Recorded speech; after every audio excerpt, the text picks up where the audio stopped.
साथियों, आज हम बात करेंगे सेटलमेंट के बारे में कि सेटलमेंट में सबसे ज़्यादा डिस्काउंट कौन से महीने में मिलता है और कैसे आपको 75% डिस्काउंट मिल सकता है।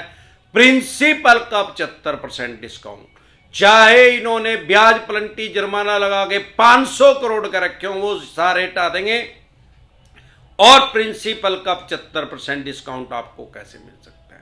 सबसे ज्यादा डिस्काउंट मिलता कब है? दिसंबर के महीने में, जो ये महीना लगा हुआ है इसमें, या मार्च के महीने में। किसी भी साल के या तो दिसंबर में मैक्सिमम डिस्काउंट मिलता है या मार्च के महीने में। क्या कारण है भाई? डिस्काउंट तो पहले भी मिलता है, पहलों के महीनों में भी मिलता है। हाँ, उसका जवाब है कि हाँ, हर महीने में डिस्काउंट मिलता है, लेकिन मैक्सिमम इनमें क्यों मिलता है? क्योंकि हर बैंक और एनबीएफसी कंपनी, ब्रिटिश काल से ये नियम है कि हर 3 महीने में अपनी क्लोजिंग करते हैं, मतलब अपना लेखा जोखा हिसाब किताब देखते हैं कि कितना प्रॉफिट हुआ, कितना लॉस हुआ। अब जब हर 3 महीने में करे जाते हैं, क्योंकि अब ये 9 मंथ की क्लोजिंग है, यानी तीसरी क्लोजिंग है इस साल की, और लास्ट क्लोजिंग आएगी इनकी 31 मार्च को। अब तीसरी क्लोजिंग में भी ये पूरे जोर लगाते हैं, क्योंकि 3 क्लोजिंग जब हो जाती हैं तो ये किसी भी लोन को, जो आप देखते हो अपना सिविल में रिटर्न ऑफ लिखा आता है, राइट ऑफ जिसको बोलते हैं, राइट ऑफ करने की इनके पास पावर आ जाती है, उसको कर देते हैं या करना चाहते हैं तो। लेकिन ज्यादातर लोनों को क्यों राइट ऑफ करते हैं? नहीं तो इनके फिर पोर्टफोलियो जो होता है, जो बैंकिंग की भाषा में पोर्टफोलियो बोलते हैं, इनका जो लेजर है, इनका जो अकाउंट है, उसको अपने साफ सुथरा करने के लिए। नहीं तो अगर एनपीए 3 महीने के बाद हो जाएगा, वो उसके नीचे लटकता रहेगा और इनका जो पोर्टफोलियो है वो क्लीन नहीं होएगा। उससे बचने के लिए ज्यादा एनपीए अगर इनका बढ़ेगा तो कोई भी बैंक या एनबीएफसी कंपनी नांगड हो जाएगी, क्योंकि हर बैंक एनबीएफसी कंपनी शेयर बाजार में लिस्टेड है। जिस बैंक एनबीएफसी कंपनी का एनपीए बढ़ेगा, उसका 100 रुपए का शेयर 2 रुपए में नहीं उसका कोई खरीदेगा।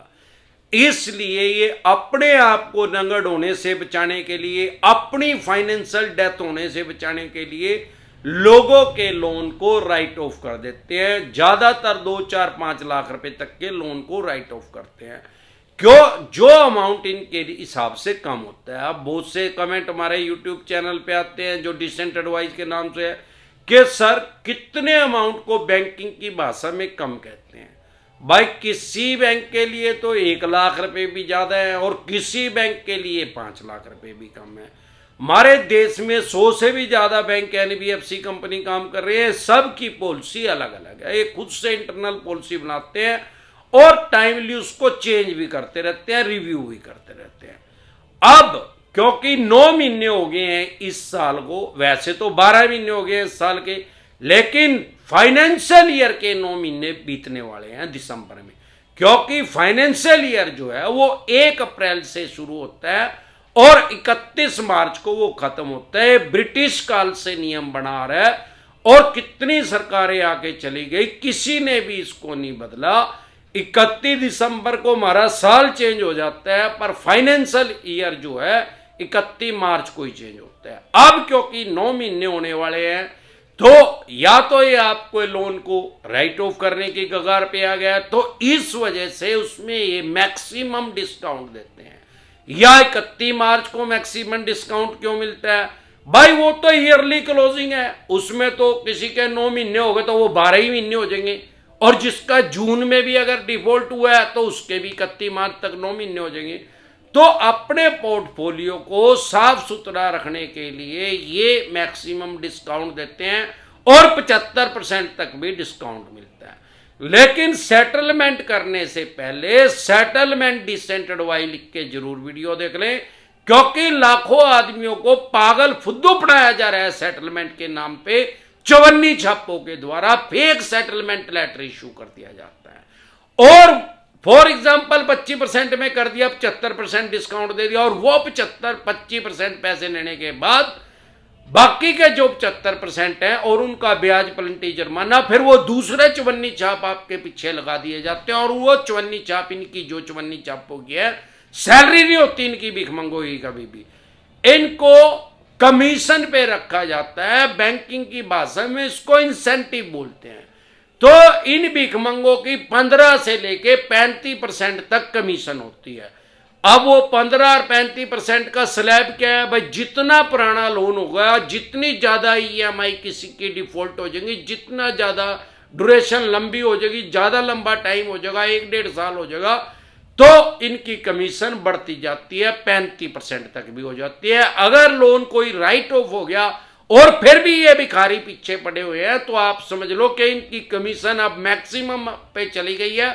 अब इन भिखमंगों को, चवन्नी छापों को 50% तक कमीशन मिल रही है, इसीलिए लोगों को डरा और धमका रहे हैं। सेटलमेंट लेटर जब भी आप ले, सेटलमेंट लेटर की हार्ड कॉपी ले। हार्ड कॉपी लेने के बाद उसी ब्रांच में जाएं जहां से आपने लोन लिया है, उसी ब्रांच में जो वहां का ब्रांच हेड है उसके साइन करवाएं और उस ब्रांच की स्टैंप लगवाएं। अगर वो ये कहे कि इसकी जरूरत ही नहीं है, तो उसको कह दे फिर मेरे को भी सेटलमेंट करने की जरूरत ही नहीं है। अगर आप इसके ऊपर साइन करोगे, सेटलमेंट लेटर के ऊपर स्टैंप लगाओगे, तो मैं सेटलमेंट करूंगा। वो कहेगा जरूरत ही नहीं है, ये तो जेन्युइन है। कह दे भाई जब जेन्युइन है तो फिर इस पे स्टैंप लगाने में क्या प्रॉब्लम है, साइन करने में क्या प्रॉब्लम है। अगर प्रॉब्लम है तो मैं इसको फेक समझूंगा, नकली समझूंगा। अगर वो उस पे स्टैंप लगा दे और साइन कर दे, तो आप इनका पैसा जितने में भी आपकी सेटलमेंट हुई है उसको कभी भी कैश में ना दे, या तो चेक से दे या आरटीजीएस, आईएमपीएस के द्वारा इनकी पेमेंट करें। ऑनलाइन तरीके से भी आप इनकी किसी भी तरीके से पेमेंट कर सकते हैं, लेकिन कैश में कभी भी पैसा ना दें, क्योंकि कैश में फिर गुल्लू गारा होने की संभावना है। और कोशिश करें हमेशा ओटीएस करें, वन टाइम सेटलमेंट करें, एक बार में पैसा इनका दें। अभी पैसे नहीं है तो अभी सेटलमेंट ही ना करें। कोई मैंडेटरी नहीं है, कोई जरूरी नहीं है कि आज ही सेटलमेंट करनी है। 6 महीने बाद भी ये सेटलमेंट करेंगे, 6 साल बाद भी ये सेटलमेंट करेंगे। इनको ही मैंडेटरी है, क्योंकि जब वही लगी फटने, घरात लगी बटने, यार सीधा हिसाब है।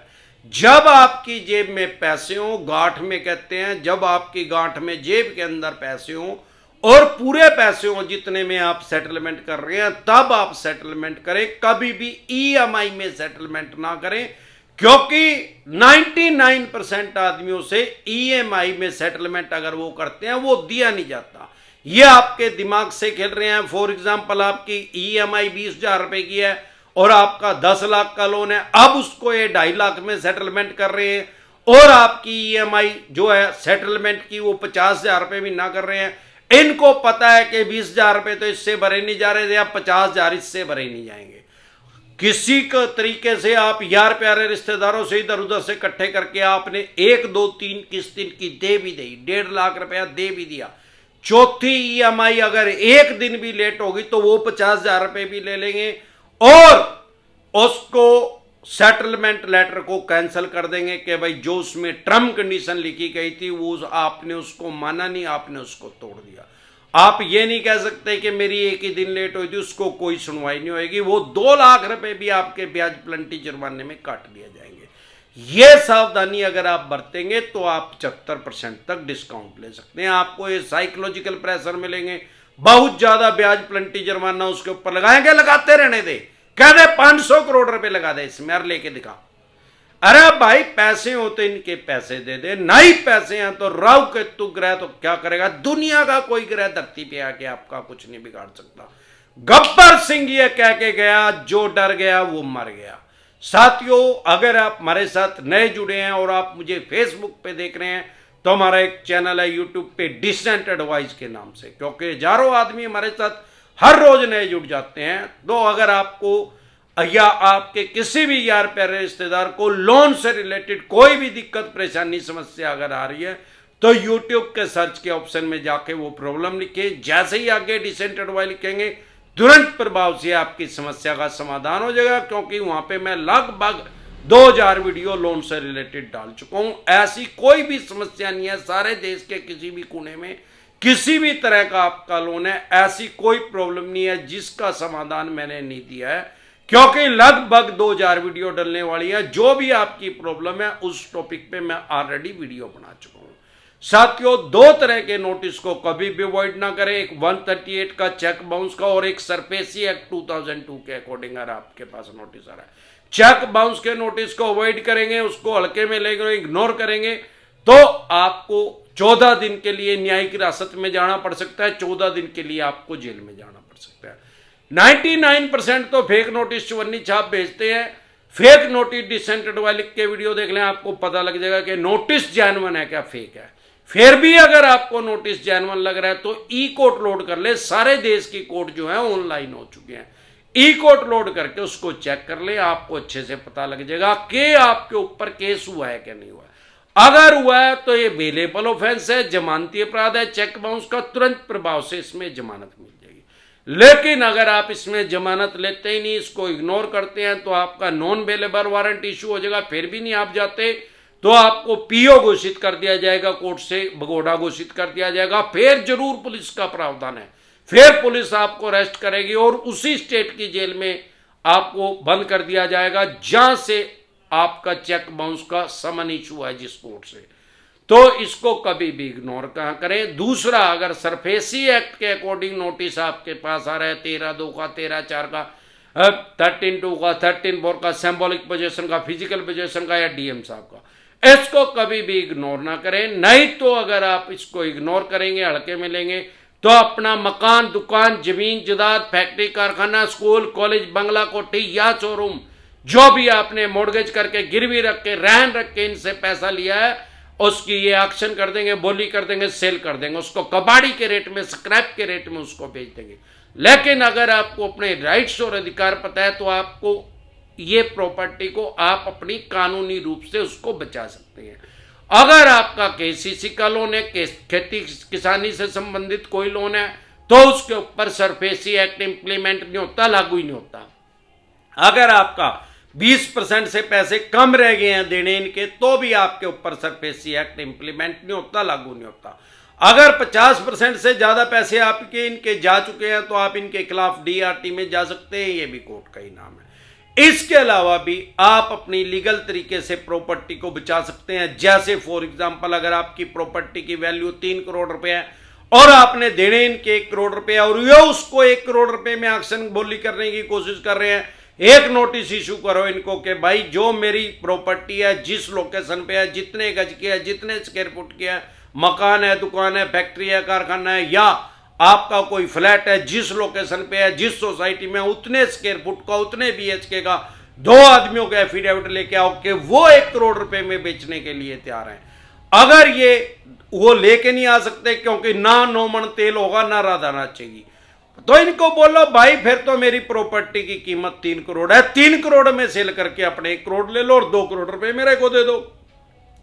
इस तरीके से आप अपनी प्रॉपर्टी का बचाव कर सकते हैं। और भी कानूनी जो राइट्स हैं, अधिकार हैं, सरफेसी एक्ट ने आपके खत्म नहीं किए हैं, उनके अलावा भी आप उनको यूज करके भी अपनी प्रॉपर्टी का बचाव कर सकते हैं।